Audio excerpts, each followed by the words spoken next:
تو ادھر سے پرند، درخت اور پہاڑ وہ سب مل کر کے حضرت داؤد علیہ السلام کے ساتھ شریک تسبیح ہوا کرتے تھے۔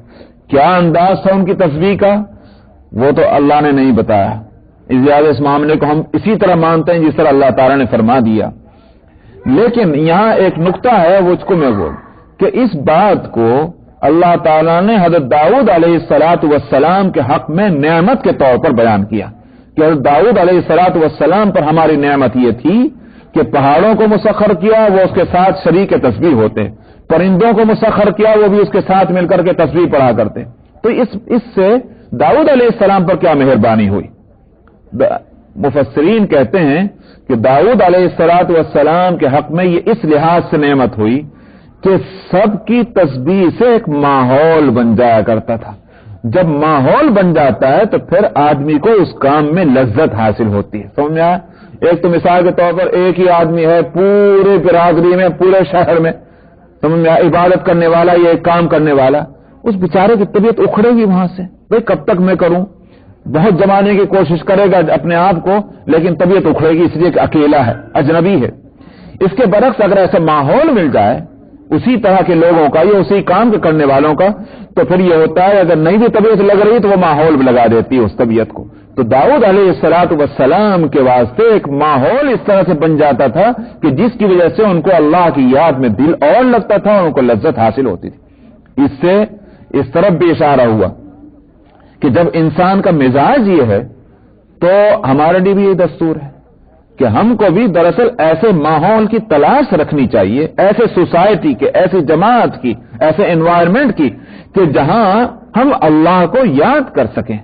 ہم اپنے گھروں میں رہتے ہیں، اپنی جاب پہ رہتے ہیں، اپنے ایسے ماحول میں رہتے ہیں کہ جہاں خدا سے ہٹانے والے باتیں تو ہیں لیکن خدا سے جوڑنے والی باتیں ہمارے سامنے نہیں آتی۔ اس لیے وقتاً فوقتاً اگر ہم کو ایسے ماحول میسر آتے رہیں کہ جہاں اللہ کو یاد کریں، جہاں اللہ کو یاد کیا جاتا رہا ہو تو وہاں جو یوں سمجھیے کہ وہ ہمارے اس اسلام پر اور ایمان پر جو زنگ اور میل آ رہا ہے اس کو صاف کرنے کے لیے ایک بہترین ایک موقع مل جاتا ہے۔ وَشَدَدْنَا مُلْكَهُ وَآتَيْنَاهُ الْحِكْمَةَ وَفَصْلَ الْخِطَابِ، فرمایا ہم نے اس کے حکومت اور اقتدار کو مضبوطی عطا کی تھی اور ہم نے اس کو حکمت عطا کی اور فصل الخطاب عطا کی۔ حکمت سے مراد دانائی بھی ہے، عقل مندی بھی ہے، سمجھ بوجھ بھی ہے اور اس سے مراد نبوت بھی ہے، الحکمہ سے مراد۔ اور فرمایا کہ وہ فصل الخطاب، ہم نے اس کو ایک فیصلے کی طاقت اور قوت، باتوں کے اندر فیصلہ کرنا، بات کو سمجھنا، بات کی تہ تک پہنچنا، یہ خاص طور پر انبیاء علیہ السلام کو عطا ہوا۔ اور داؤد علیہ السلام چونکہ ان انبیاء میں ہیں کہ جن انبیاء کو نبوت کے ساتھ دنیاوی حکومت بھی عطا ہوئی، تو دنیاوی حکومت کے لیے اور بھی زیادہ ضروری ہے کہ معاملہ فہمی کی صلاحیت ہو۔ حضرت یوسف علیہ السلام کے لیے بھی لفظ آیا کہ اللہ تعالیٰ نے ان کو معاملے کے تعویل الاحادیث، معاملے کی تہ تک پہنچنے کی صلاحیت حضرت یوسف علیہ السلام کو اللہ تعالیٰ نے عطا فرمائی، اس لیے کہ یوسف علیہ السلام بھی صاحب نبوت بھی ہوئے ہیں اور صاحب حکومت بھی ہوئے ہیں۔ تو حکومت کا جہاں یعنی نبوت کے تقاضے کے طور پر بھی فصل الخطاب اور تعبیر الاحادیث کی ضرورت ہے اس علم کی اور اس صلاحیت کی، حکومت کے چلانے کے لیے بھی دراصل اس صلاحیت کی ضرورت ہے۔ اس لیے فرمایا کہ وہ فصل الخطاب، ہم نے ان کو حکمت اور فصل الخطاب کی ایک صلاحیت عطا کی تھی۔ بس یہیں تک رکھیے، اس لیے کہ آگے کا مضمون ذرا دور تک جائے گا۔ آیت نمبر 21۔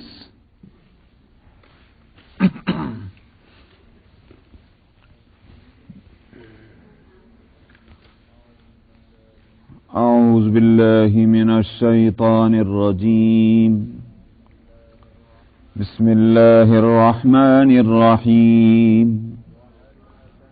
وَهَلْ أَتَاكَ نَبَأُ الْخَصْمِ إِذْ تَسَوَّرُوا الْمِحْرَابَ إِذْ دَخَلُوا عَلَى دَاوُودَ فَفَزِعَ مِنْهُمْ قَالُوا لَا تَخَفْ خَصْمَانِ بَغَى بَعْضُنَا عَلَى بَعْضٍ فَاحْكُم بَيْنَنَا بِالْحَقِّ ولا تشطط واهدنا إلى سواء الصراط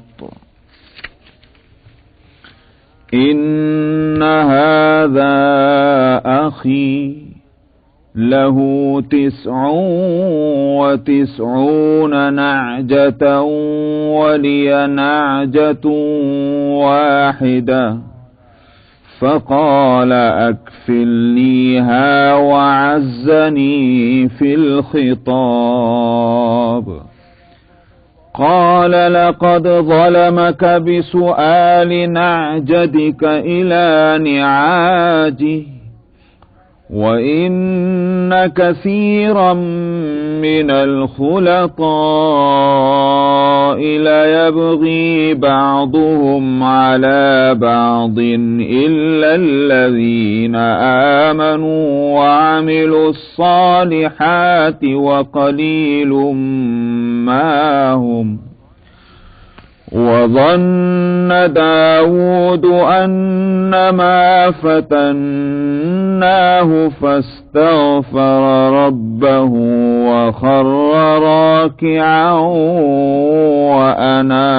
وأناب فغفرنا له ذلك وإن له عندنا لزلفى وحسن مآب يا داود إنا جعلناك خليفة في الأرض فاحكم بين الناس بالحق ولا تتبع الهوى فيضلك عن سبيل الله إن الذين يضلون عن سبيل الله لهم عذاب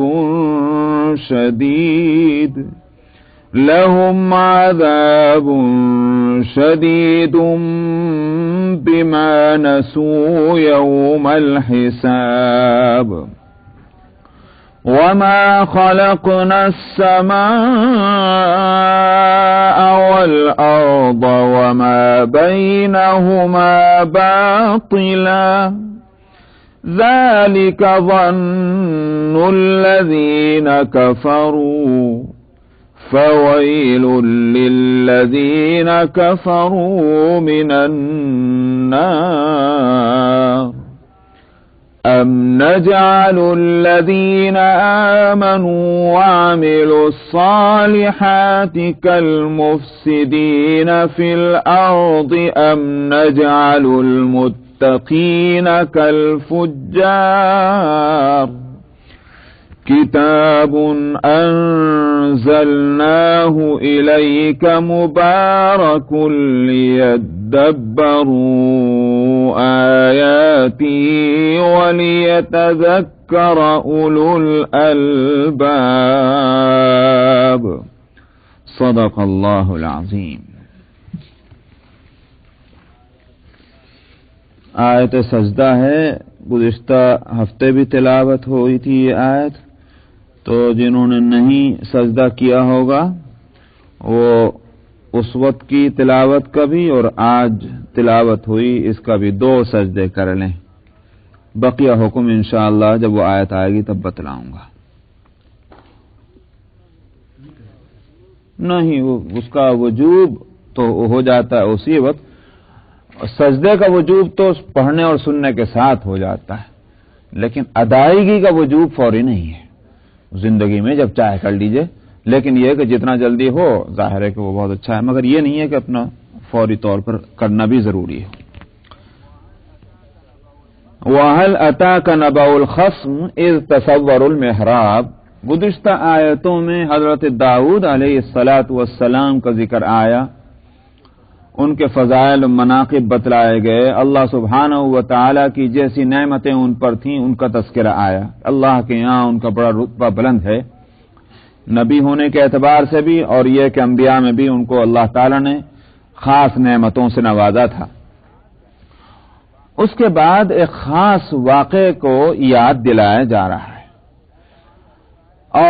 ایسا معلوم ہوتا ہے کہ حضرت داؤد علیہ الصلاۃ والسلام کے تذکرے میں جو آیتیں اب تک آئی ہیں کہ ہم نے ایک تو یہ کہ اس کے لیے تھا لفظ آیا تھا داؤد ذل عید واذکر عبدنا داؤد ذل عید انہ اواب، یہ اس میں بھی اس آیت کے اندر پہلی آیت میں ان کے فضائل ہیں کہ وہ ہاتھ والے تھے، طاقت قوت والے تھے، یا مدد نصرت والے تھے، جو بھی اس کا ترجمہ کریں گے، اور پھر یہ کہ انہ اواب، وہ بڑی توجہ اور لو لگانے والے تھے اللہ کی طرف. پھر یہ کہ فرمایا کہ ہم نے پہاڑوں کو اور پرندوں کو مسخر کیا، وہ ان کے ساتھ صبح و شام تسبیح میں مشغول رہتے تھے، اور اسی طرح سے ہم نے ان کی طاقت اور قوت کو مضبوط کیا، اور ان کو حکمت اور دانائی اور فصل خطاب کا علم دیا. یہ سارے فضائل بتلائے. معلوم یہ ہوتا ہے کہ وہ فضائل جو ہیں وہ ایک تمہید ہیں اس واقعے کے کہ جو واقعہ اب اس آیت کے بعد شروع کیا جا رہا ہے. اس آیت سے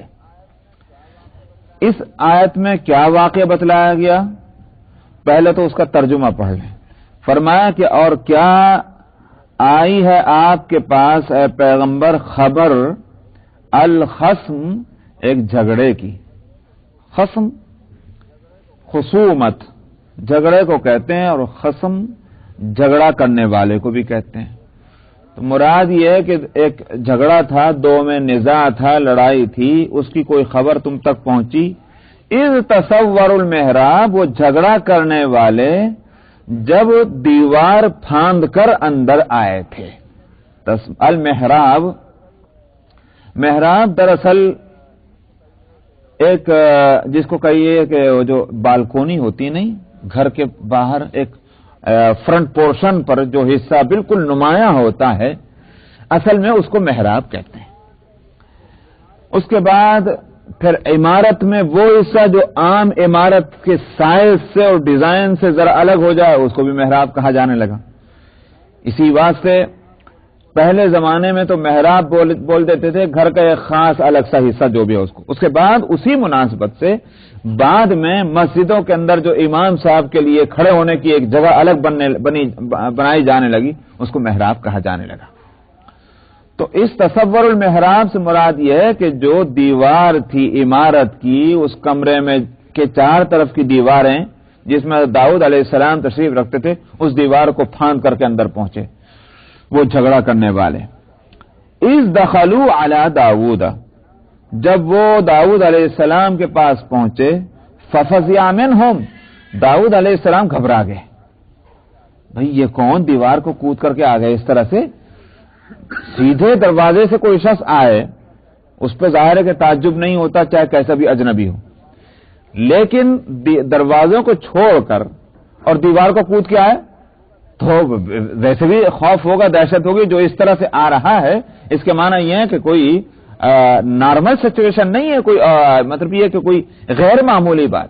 یہ دشمن ہے، چور ہے، ڈاکو ہے، کون اس طرح سے آ گیا؟ اس لیے ففزع منہم، حضرت داؤد علیہ الصلاۃ والسلام گھبرائے. اس سے میں اس واقعے کی تفصیلات میں بعد میں جاؤں گا، پہلے جو الفاظ کے نقطے ہیں اور اس سے جو احکام ہے اس کو بھی بتاتا چلوں. اس میں یہ خیال نہ ہو کہ حضرت داؤد علیہ السلام جلیل القدر پیغمبر ہیں. ابھی تو اللہ میاں ان کے فضائل بتلا رہے تھے، اور ساتھ میں یہاں یہ بھی آگے وہ گھبرا گئے. ذرا سے ایک آدمی کو دیوار پھاندتے دیکھا اور گھبرا گئے. بھئی یہ کیسے پیغمبر ہے؟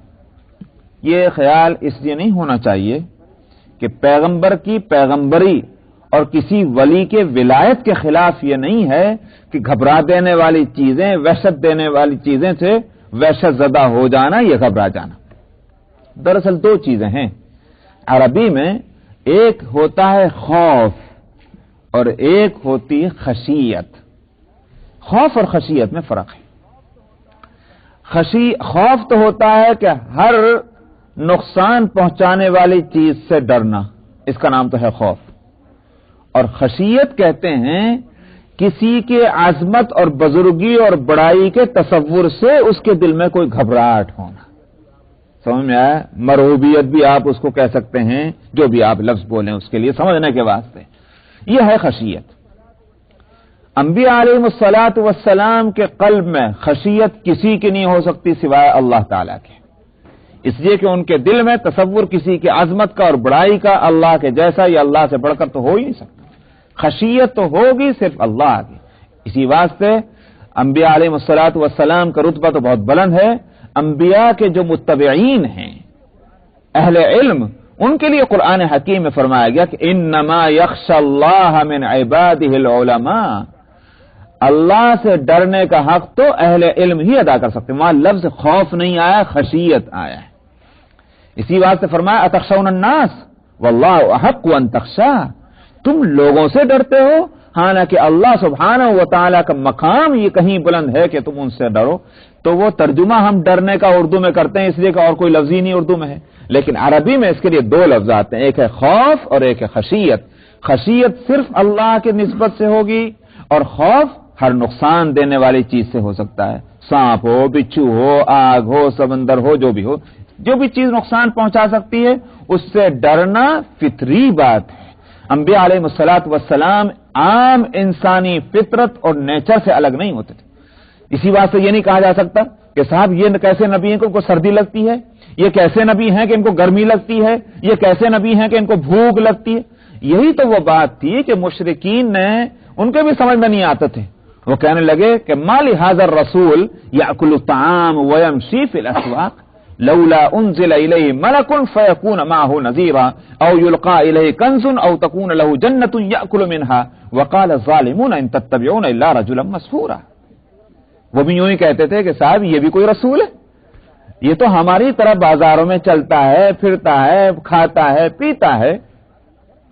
تو اگر یہ رسول ہے تو اللہ میاں کو اس کے اول تو آدمیوں میں سے ہونا سمجھ میں نہیں آتا، اور اگر آدمیوں میں سے کسی مجبوری کے تحت بنایا بھی گیا تھا تو ایک فرشتے اس کے ساتھ لگا دیتے. لولا انزل الیہ ملک فیکون معه نذیرا. جو چاہے اس کے پتھر مار دیتا ہے، جو چاہے اس کو گالی پٹخار دیتا ہے. یہ کیسا نبی ہے کہ اس کی کوئی نصرت اور کوئی مدد اللہ کی طرف سے ہے ہی نہیں. ایک فرشتہ آنا چاہیے تھا جو اس کے ساتھ ڈراتا، لوگوں کو دمکاتا. او یلقى الیہ کنز، یا اس کے ساتھ ایک خزانہ شاہی اوپر سے آتا کہ جس سے یہ کھاتا پیتا اپنی ضرورتیں پوری کرتا. دوپہر کو کھا لیا تو شام کے لیے غائب، اور شام کو کھا لیا اگلے دن کے ناشتے کے لیے کوئی چیز موجود نہیں. یہ کیسے نبی ہے؟ تو عام انسانی طباع سے اور نیچر سے ڈفرنٹ ہونا چاہیے نبی کو، یہ تصور تھا مشرکین اور کفار کا. تو اللہ سبحانہ و تعالی نے اس کی تردید کی. ایک جگہ فرمایا کہ وما ارسلنا من قبلک الا رجالا نوحی الیہم. کوئی نئی بات ہے کہ ہم نے انسان بنا دیا پیغمبر؟ تم سے پہلے، ان سے پہلے جو پیغمبر آئے ہیں وہ کیا تھے؟ انسانوں میں سے تھے، مردوں میں سے تھے، انسانوں میں سے تھے. تو اللہ کی تو ہمیشہ کے معمول یہی رہا کہ پیغمبر جو بنایا انسانوں کے لیے وہ انسان کو بنایا. تو میں نے عرض کیا کہ پیغمبر عام انسانی نیچر سے الگ نہیں ہوتے. جب انسان کا نیچر یہ ہے کہ وحشت والی چیز سے وحشت زدہ ہونا، دہشت والی چیز سے دہشت زدہ ہونا، تو اسی انبیاء پر بھی کیفیات آتی ہیں. ہاں خشیت جو ہے وہ یہ نہیں ہے کہ ہر ایک چیز کی خشیت دل میں پیدا کر لینا، یہ نیچر نہیں. اس کا تعلق ہے عقل سے، انسان کی فہم سے، کس چیز کی عظمت اور بڑائی کو دل میں بٹھانا چاہیے. یہ جو ہے اس کو یہ نہیں کہنے کہ اس کا تعلق نیچر سے ہے، اس کا تعلق مائنڈ سے ہے، دماغ سے ہے، فکر سے ہے، عقل سے ہے. اس واسطے یہاں انبیاء علیہ الصلوۃ والسلام اور انبیاء کے متبعین جو ہیں ان کی شان یہ ہے کہ وہ خشیت صرف اللہ کی رکھتے ہیں اور کسی اور سے ان کے دل میں خشیت پیدا نہیں ہوتی. تو یہاں ففزع منہم جو ہے وہ فرمایا کہ وہ گھبرا گئے حضرت داؤد علیہ الصلوۃ والسلام. تو یہ ان کے اس مقام نبوت کے خلاف نہیں ہے یہ گھبرانا. قالوا لا تخف، انہوں نے جو اس طرح سے دیوار کود کر اندر آئے تھے انہوں نے کہا ڈرو مت، لا تخف، گھبرائیے مت، ڈریے مت. ہم کیا ہیں؟ ہم نہ چور ہیں، نہ ڈاکو ہیں، نہ دشمن ہیں، نہ قتل کرنے کے واسطے آئے، کوئی ہماری بری نیت نہیں. دراصل ہم دونوں ایک دوسرے سے جھگڑنے والے ہیں، ہمارے بیچ میں جھگڑا ہے، ایک مقدمہ ہے، ایک کیس ہے، وہ لے کر ہم آپ کے پاس آئے. خصمانی بغا بعضنا علی بعض، ایک ہم میں کا دوسرے پر زیادتی کر رہا ہے. سمجھ میں یہی تو ہوتا ہے نا، جب تک زیادتی نہ ہو تو جھگڑا کہاں سے ہوگا؟ اگر دونوں جو ہے فیئر اور انصاف اور عدل پر ہیں تو جھگڑے کا کوئی سوال ہی پیدا نہیں ہوتا. تو جھگڑا جب ہوتا ہے جب ایک جو ہے وہ اپنی حد سے آگے بڑھے، جھگڑا پیدا ہو جائے گا. تو بغا بعضنا علی بعض، بغی کہتے ہیں حد سے آگے بڑھ جانے کو، جس کو ہم سرکشی کہتے ہیں اردو میں. فاحکم بیننا بالحق، اور کہا انہوں نے کہ ہمارے درمیان انصاف کے ساتھ، سچائی کے ساتھ، حقانیت کے ساتھ فیصلہ کیجئے، ولا تشتت، اور کوئی زیادتی مت کیجئے آپ۔ لا تشتت کے دونوں معنی ہو سکتے ہیں، ایک تو یہ کہ نظر انداز مت کیجئے ہمارے اس معاملے کو کہ آپ کبھی یوں کہنے لگے نہیں جی نہیں میں اس وقت نہیں کرتا یوں، مطلب یہ کہ اس کو ردی کی ٹوکری میں بھی نہ ڈالیں، اور ولا تشتت کے یہ معنی بھی ہیں کہ آپ حد سے آگے بڑھ جائیں اور نا انصافی کریں ہمارے فیصلے میں، ایسا نہ کریں۔ یہ دونوں معنی کی گنجائش ہے، اس لیے بعض ترجمہ کرنے والوں نے یہ ترجمہ کیا کہ نا انصافی نہ کریں، اور بعض ترجمہ کرنے والوں نے یہ ترجمہ بھی کیا ہے کہ آپ اس کو ٹال مٹول میں نہ ڈالیں، دونوں کی گنجائش ہے۔ وَاهْدِنَا إِلَىٰ سَوَاءِ الصِّرَاطِ، اور ہمیں سیدھے راستے کی رہنمائی ہمارے لیے فرمائیے اپنے فیصلے کے ذریعے سے۔ إِنَّ هَٰذَا أَخِي، یہاں تک تو وہ ساری ڈیبیٹ ہو گئی، گفتگو ہو گئی جو آنے کے بعد انہوں نے کی۔ اس کے بعد اصل مقدمہ کیا ہے جس کے لیے یہ آئے ہیں وہ پیش کر رہے ہیں۔ تو اس نے ایک نے کہا یہ میرا بھائی ہے، بھائی سے مراد سگا اور حقیقی بھائی نہیں ہے بلکہ دینی بھائی، مذہب کا بھائی ہے، یہ میرا بھائی ہے، لہو 99 نعجہ ولی نعجۃ واحدہ، اس کی 99 دمبیاں ہیں اور میری ایک ہی دمبی ہے۔ نعجہ کہتے ہیں بھیڑ جو ہوتی ہے نر، وہ دمبے کی نر نہیں مادہ، اسی طرح سے جو دمبا جو ہے اس میں جو فیمیل ہے اس کو نعجہ کہتے ہیں، اور اسی مناسبت سے یہ لفظ مجازن بیویوں کے لیے بھی استعمال کیا جاتا ہے، یہاں دراصل وہی مراد ہے۔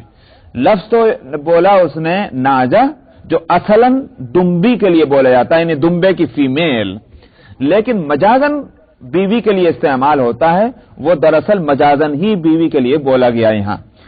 تو کہا کہ میرے لیے میری 99 دمبیاں ہیں یا بیویاں ہیں اور اس کی ایک دمبی ہے، نہیں اس کی 99 ہیں اور میری ایک ہے۔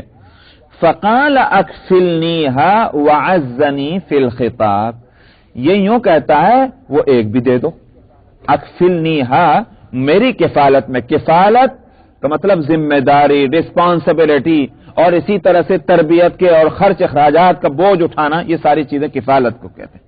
اکفلنیھا میری کفالت میں دے دو، یعنی مجھے دے دو اس ایک کو بھی، وعزنی فی الخطاب، اور بات چیت میں میرے اوپر دباؤ ڈالتا ہے، یعنی مطلب یہ ہے کہ آسانی سے بات کر کے نظر انداز نہیں بلکہ ایک پریشر مجھ پر ہے، دباؤ ہے بات میں، غالب آ رہا ہے میرے اوپر اپنے اس مطالبے کے اندر۔ قال لقد ظلمك بسؤال نعجتك الى نعاجه، حضرت داؤد علیہ السلام نے سنا اور سن کر فرمایا کہ اس نے ظلم کیا ہے تمہارے اوپر تمہاری ایک دمبی کا سوال کر کے اپنی دمبیوں میں ملانے کے لیے، اپنی بیویوں میں ملانے کے واسطے تمہاری بیوی کا سوال کر کے یہ ظلم کیا ہے۔ وَإِنَّ كَثِيرًا مِّنَ الْخُلَطَاءِ لَيَبْغِي بَعْضُهُمْ عَلَى بَعْضٍ إِلَّا الَّذِينَ آمَنُوا وَعَمِلُوا الصَّالِحَاتِ وَقَلِيلٌ مَّا هُمْ، اور فرمایا اکثر شریک، خلط آپ اردو میں بولتے ہیں خلط ملط ہونا، کیا معنی وہ خلط ملط ہونا؟ مکس ہو جانا، ایک دوسرے میں مل جانا، تو یہ خلط جو ہے وہ اسی کو آپ ٹھیٹ ہندی میں اس کا ترجمہ ہوتا ہے رل گڈ ہو جانا، یعنی پتہ ہی نہ چلے کیا یہ تھا اور کیا وہ تھا۔ تو اس کے لیے خلط اصل میں شریک کو کہتے ہیں، پارٹنرشپ۔ پارٹنر میں بھی کیا ہوتا ہے، دونوں بس ایک ہی جیسے ہوتے ہیں اس معاملے کی حد تک، دونوں میں یہ فرق نہیں ہوتا کہ بھئی یہ کیا اور وہ کیا، اس کو خلطاء خلیط کی جمع ہے۔ اور اکثر شرکاء جو ہیں بعض ان میں کے بعض پر زیادتی ہی کرتے ہیں، اکثر یہی دیکھنے میں آتا ہے ایک پارٹنر دوسرے پارٹنر پر زیادتی کر رہا ہے۔ الا الذین آمنوا وعملوا الصالحات، مگر ہاں جو ایمان اور اعمال صالحہ والے ہیں وہ بے شک بہت احتیاط کرتے ہیں، شرکت کے معاملات میں وہ زیادتی نہیں کرتے۔ فرمایا وقلیل ما هم، اور وہ تو تھوڑے ہی ہوتے ہیں، ایسے احتیاط کرنے والے زیادہ کہاں ہوتے ہیں، میجارٹی تو دنیا میں لوگوں کی زیادتی کرنے والوں کی ہے۔ وظن داؤد انما فتنا، فرمایا داؤد کو خیال ہو گیا کہ ہم نے اس کو آزمایا ہے۔ اللہ سبحانہ و تعالیٰ فرما رہے ہیں، یہاں سے بات وہ قصہ ختم ہو گیا، اب اللہ تعالیٰ فرماتے ہیں کہ داؤد کو خیال ہو گیا کہ ہم نے آزمایا ہے اس واقعے کے ذریعے سے، اس سارے ہنگامے کے ذریعے سے جو ہوا ہے۔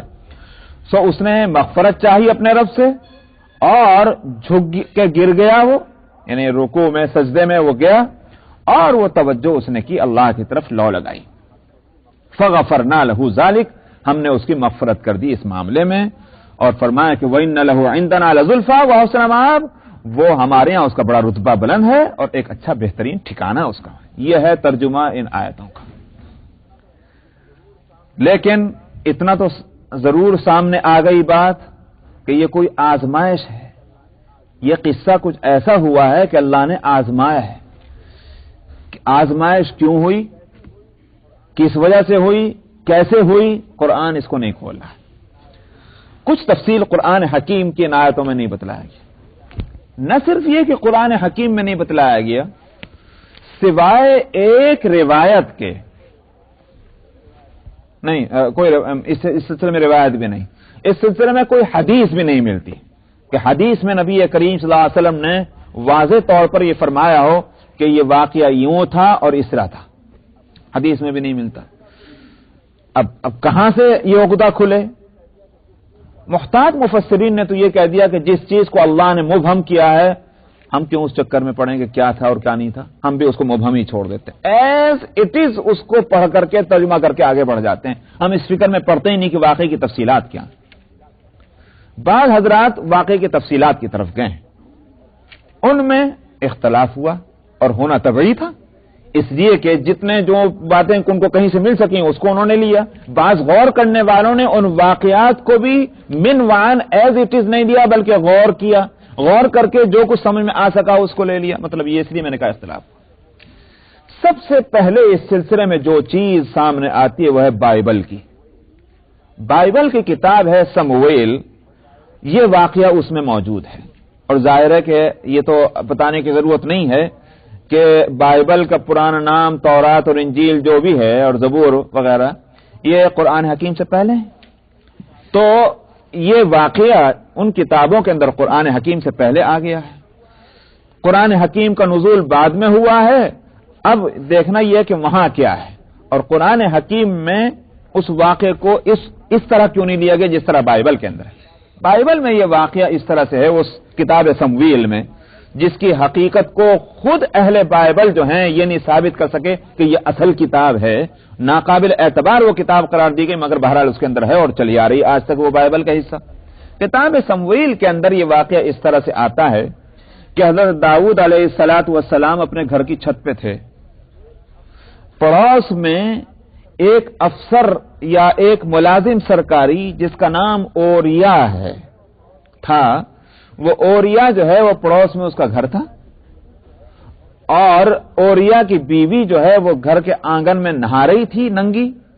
داؤد علیہ السلام کی نظر اس پر پڑی، وہ اس کے محبت میں گرفتار ہو گئے، اور اس کے بعد انہوں نے اس کو اس عورت کے ساتھ جو الفاظ اس کے نقل کفر و نباشت جو اس بائبل کے اندر ہے، کتاب سمویل کے اندر ہے، کہ داؤد علیہ السلام نے آخر اس کو بلایا، اس کے ساتھ زنا کیا، معاذ اللہ معاذ اللہ. اور اس کے بعد پھر اس کے شوہر اوریا کو انہوں نے پیغام دیا کہ تو اس کو طلاق دے دے اور میرے نکاح میں اس کو بھیج دے. وہ نہیں مانا تو آخر افسر شاہی کو حکم دیا کہ اس کو فلانی جنگ پر بھیج دو، اور ایک ایسے مورچے پر اس کو بھیجنا کہ جہاں سے بچ کر نہ آ سکے. آخر وہیں بھیج دیا گیا، وہ جنگ میں کام آیا. داؤد علیہ السلام نے اس کی بیوی سے شادی کر لی. سلیمان علیہ السلام اس کتاب کے مطابق اسی سے پیدا ہوئے ہیں. اب نہیں کہا جا سکتا کہ نکاح کے بعد کے نطفے سے پیدا ہوئے یا نکاح سے پہلے جو زنا ہوا تھا اس سے پیدا ہوئے ہیں. جس انداز میں اس واقعے کو بائبل میں بیان کرتے ہیں، قدرتی طور پر پڑھنے کے بعد آدمی کا ذہن ادھر جائے گا کہ زنا سے پیدا ہوئے. سمجھ میں آیا؟ اور اس سے آپ آگے جو سلیمان علیہ السلام کے لیے جو کچھ کہا گیا ہے بائبل کے اندر، اس کے لیے تو یہ تو آپ بائبل اٹھا لیں، یا کم سے کم سورہ بقرہ کی جو آیتیں ہیں جس میں یہود پر لعن طعن کیا گیا. اللہ سبحانہ و تعالی نے فرمایا سلیمان علیہ السلام کے تعلق سے کہ سلیمان علیہ السلام کو تو ان یہودیوں نے یہ تک کہہ دیا کہ دراصل وہ جادوگر تھے اور جادو کی بنیاد پر ان کی حکومت چلتی تھی، اس کے سوا اور کچھ نہیں. ایک جریر القدر پیغمبر کے اور پیغمبر ابن پیغمبر، تو دونوں پیغمبروں کی شان میں ایسی گستاخیاں جو حقیقتاً ان کے محسن ہیں یہودیوں کے، اس واسطے کہ بیت المقدس کی تعمیر جدید کرنے والے جن کو اس سے پہلے بیت المقدس کو تہ زمین کر دیا گیا تھا، نیست و نابود کر دیا گیا تھا، داؤد علیہ الصلوۃ والسلام نے پھر اس کو بنایا، اس کی تعمیر کی، اور اسی طرح سے تورات بھی نیست و نابود ہو گئی تھی داؤد علیہ الصلوۃ والسلام کے زمانے میں، پھر وہ بہرحال اس کو وجود۔ اتنے بڑے محسن کو جو ان کے مذہبی اور دینی محسن ہیں، ان کے ساتھ ان ظالموں کا یہ معاملہ ہے۔ تو یہ واقعہ یہاں تک ہوا۔ اس کے بعد کیا ہوا؟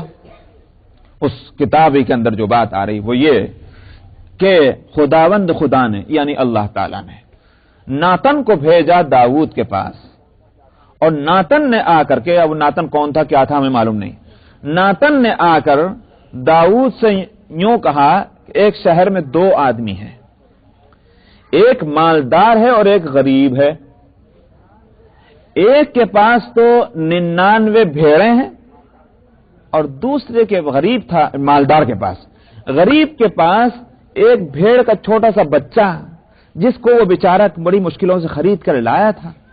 اس کے بعد اس نے اس کو اپنی زندگی میں اس طرح سے شریک کر لیا، اس کی پرورش اس طرح سے کی کہ وہ اسی کے ساتھ کھاتا، اسی کے ساتھ پیتا، اسی کی گود میں سوتا۔ یہ مطلب یہ ہے کہ غریب آدمی نے اتنی محنتوں سے اس کی پرورش کی تھی۔ اس کے بعد کیا ہوا کہ اس مالدار کے ہاں ایک مہمان آ گیا، اس مہمان کی ضیافت اور مہمانداری کرنے کے واسطے جو گوشت اس کو تیار کرنا تھا، تو اپنی بھیڑوں میں سے کوئی بھیڑ نہیں کاٹی، اپنے پڑوس میں جو غریب تھا جس کے پاس وہی ایک بھیڑ کا بچہ تھا، وہی بھیڑ کا بچہ لا کر اس کو کاٹ کر مہمان کے سامنے کھانا رکھ دیا۔ یہ معاملہ ہوا ہے۔ تو اس کے بعد یہ داؤد کا غضب بھڑک گیا، اس میں یہ الفاظ ہیں۔ اب داؤد علیہ السلام کو غصہ ہے، فرمایا کہ وہ اگر وہ ہوتا تو اس کی گردن اڑائی جاتی، اس کی سزا دی جاتی، اس نے ظلم کیا ہے، اور اس کی سزا یہ ہے کہ اس کو 4 گنا بدلہ دینا چاہیے جو اس نے ظلم کیا اس کے اوپر۔ یہ ہیں اس میں الفاظ اس واقعے کو جو جس انداز میں بیان کیا گیا۔ مسلمانوں میں بعض مفسرین نے ان کو کہیں کچھ نہیں ملا، اس واقعے کو سنایا بائبل سے اور چلا معاشرے میں، سوسائٹی میں وہ واقعہ پھیلا، مفسرین نے اس کو ایسے ہی لے لیا، سوائے اس جز کے کہ داؤد علیہ السلام نے زنا کیا، چونکہ یہ بات تو کسی طرح بھی فٹ نہیں بیٹھتی تھی۔ اتنے حصے کو کاٹ کر کے بقیہ واقعہ لے لیا کہ داؤد علیہ السلام دراصل اوریا کی بیوی سے شادی کرنا چاہتے تھے، اور انہوں نے اس سے فرمائش کی، اور اس کے بعد اس سے طلاق دی، جو بھی ہوا، اور اس سے حضرت داؤد علیہ السلام شادی کرنا چاہتے تھے۔ ہوئی یا نہ ہوئی اس کا کوئی مسئلہ نہیں ہے، یہ واقعہ انہوں نے لے لیا ہے۔ تو اب یہ آزمائش تھی داؤد علیہ السلام کی، آزمائش اس واسطے تھی، یہاں میں پہلے اس کو بتلا دوں، یہ واقعہ ہوا یا نہیں ہوا مجھے معلوم نہیں، لیکن آزمائش اس لحاظ سے ہے کہ مفسرین سب کے سب جو اس واقعے کو اس طرح نقل کرتے ہیں، وہ یہ کہتے ہیں کہ بنی اسرائیل میں یا اس زمانے کے اندر یہ بات عیب نہیں تھی کہ کسی کی بیوی کے بارے میں کسی سے یوں کہنا کہ بھئی تیری بیوی مجھے اچھی لگتی، تو طلاق دے دے، میں اس سے شادی کرنا چاہتا ہوں۔ یہ بات اس زمانے میں عیب نہیں تھی، عیب نہیں تھی، جائز تھا، شرعن جائز تھا، تو داؤد علیہ السلام بھی ایسے کر سکتے تھے، کوئی بری بات نہیں تھی۔ مگر داؤد علیہ السلام کی آزمائش کیوں ہوئی؟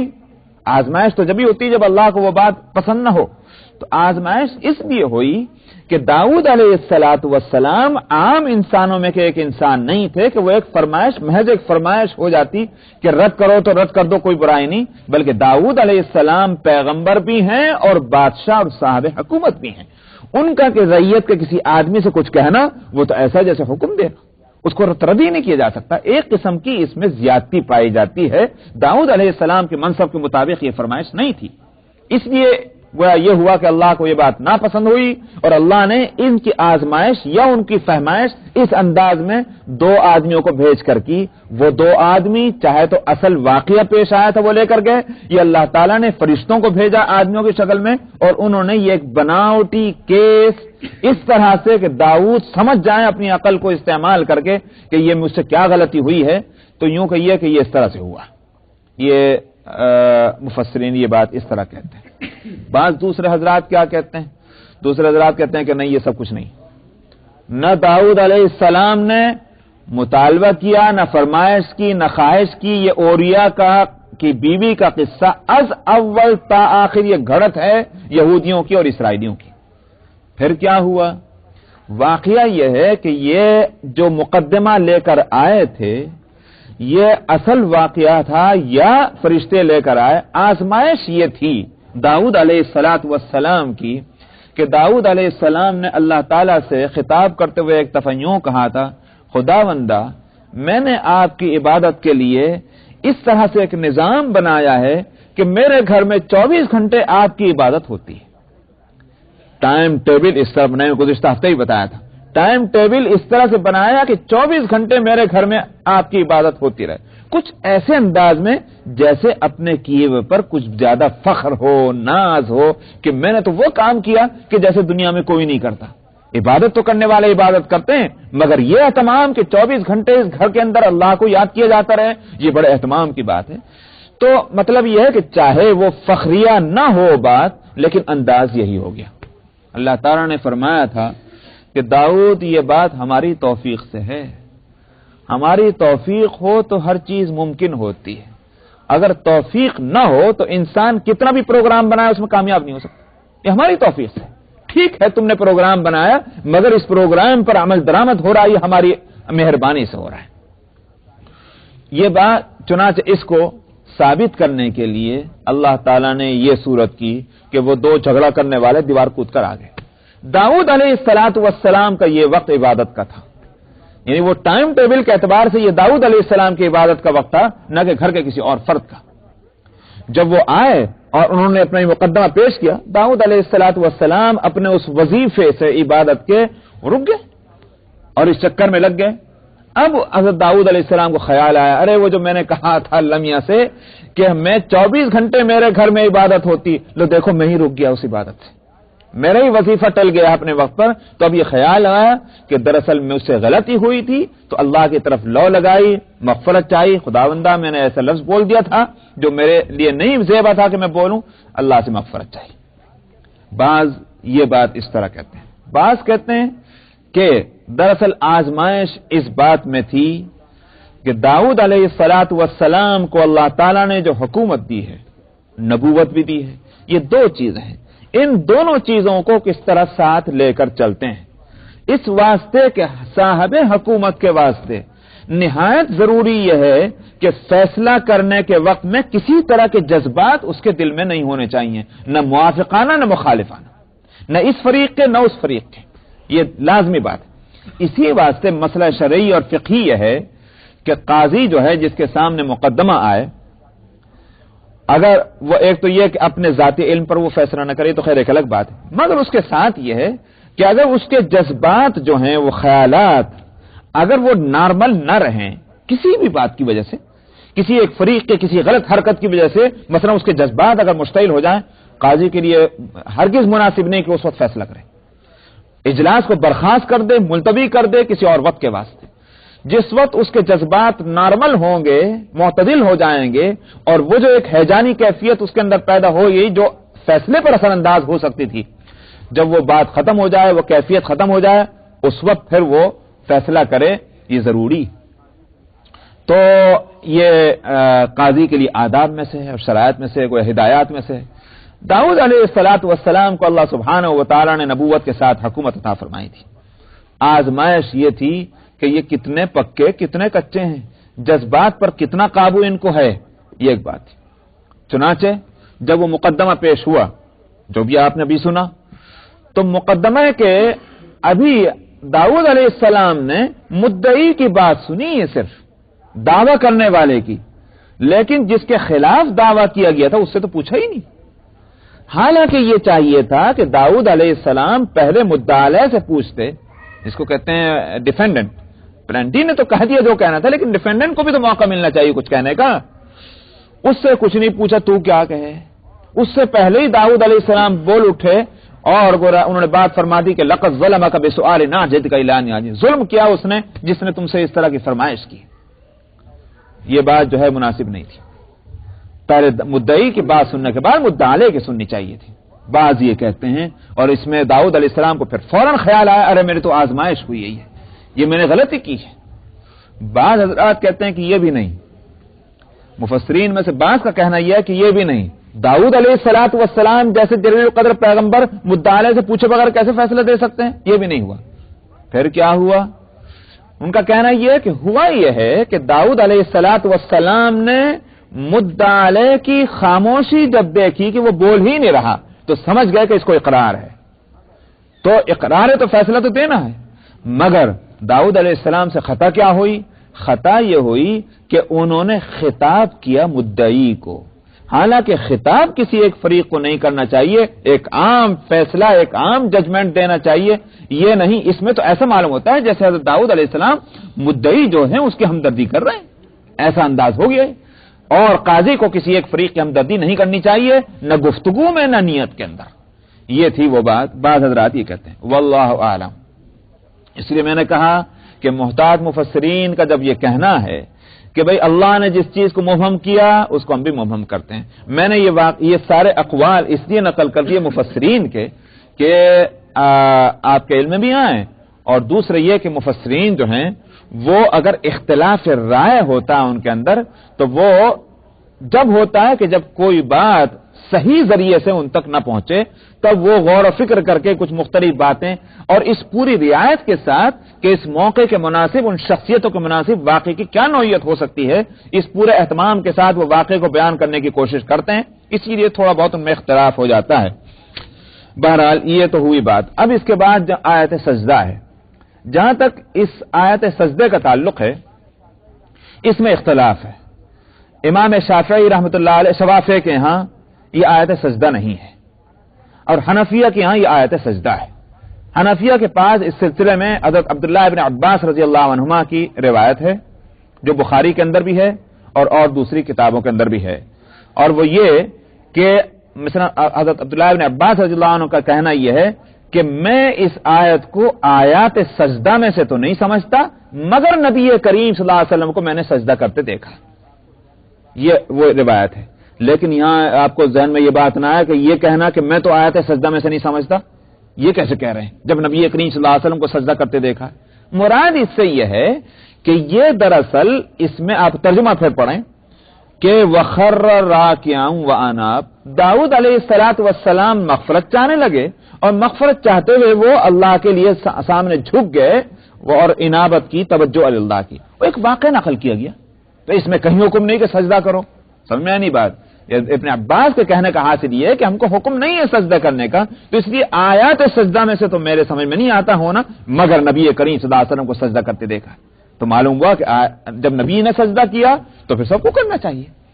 ایک موقع پر یہ ہے کہ نبی کریم صلی اللہ علیہ وسلم نے اس آیت کو منبر پر تلاوت فرمایا، اور صحابہ نے اس آیت کو سنا، اور صحابہ سجدے میں جانے لگے، اور نبی کریم صلی اللہ علیہ وسلم نے فرمایا ہاں داؤد نے سجدہ کیا تھا، تم لوگوں نے بھی ان داؤد کی اتباع میں سجدہ کیا، اور اس کے بعد آپ بھی اترے اور آپ نے بھی سجدہ کیا۔ یہ بھی ایک روایت کے اندر ہے۔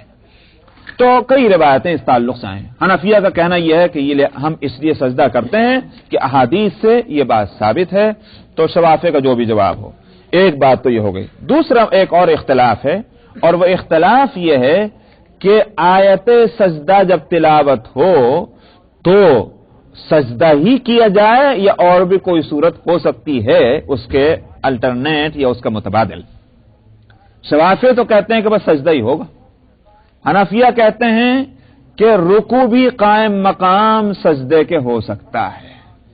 یہاں چونکہ وخر راکعا کا لفظ ہے، اگرچہ مراد سجدہ ہے، اس سے سجدے میں چلے گئے داؤد علیہ السلام، مراد تو سجدہ ہی ہے تمام مفسرین کے نزدیک، لیکن لفظ رکوع چونکہ آیت کے اندر آیا ہے تو اس سے گویا حنفیہ کا کہنا یہ ہے کہ جب اللہ میاں نے سجدے کے واسطے رکوع کا لفظ استعمال کیا تو ہم بھی یوں سمجھتے ہیں کہ اگر رکوع کر لے تو اس سے سجدہ ہو جائے گا، مگر یہ بات اس صورت میں ہے، اس کنڈیشن کے ساتھ ہے کہ نماز ہی کے اندر آیت سجدہ تلاوت کی گئی ہو۔ نمبر 2 یہ کہ اس آیت سجدہ کی تلاوت کرنے کے فوراً بعد یا 1-2 آیت پڑھنے کے بعد رکوع میں جا رہا ہو، اگر کئی آیتیں پڑھتے چلا گیا پھر رکوع نہیں سجدہ ہی ہونا ہے۔ نمبر 3 یہ کہ رکوع میں جاتے وقت نیت کی جائے کہ جو آیت سجدے کی میں نے تلاوت کی تھی اس کا بھی سجدہ میں کر رہا ہوں، یہ 3 کنڈیشن ہے اس میں لگی ہوئی، تو رکوع کے اندر بھی ایسا ہو سکتا ہے، مگر اس پر حنفیہ بھی متفق ہیں اور وہ کہتے ہیں کہ افضل تو یہی ہے کہ سجدے کی آیت جب نماز میں تلاوت کی جائے تو فوراً سجدہ تلاوت کیا جائے، اس کے بعد کھڑا ہو جائے، پھر 2-3 آیتیں اور پڑھ کے پھر رکوع سجدہ جو ریگولر ہوتا ہے پھر کیا جانا چاہیے۔ افضل ان کے نزدیک بھی یہی ہے۔ اس واسطے امت کا عمل یہی ہے سب لوگوں کا کہ اگر آیت سجدہ تلاوت کرتے ہیں تو فوراً سجدے میں جاتے ہیں، اس کے بعد اٹھ کر کچھ آیتیں پڑھ کر پھر رکوع سجدہ وغیرہ نماز کا جو ہے وہ کرتے ہیں، یہی عمل ہے، کیونکہ فضیلت اس میں ہے اور کوئی اس میں خرابی نہیں۔ ہاں اگر کوئی نہ کر سکے تو یہ بھی صورت جائز ہے۔ بس یہ تک رکھیے۔ وآخر دعوانا الحمدللہ رب العالمین۔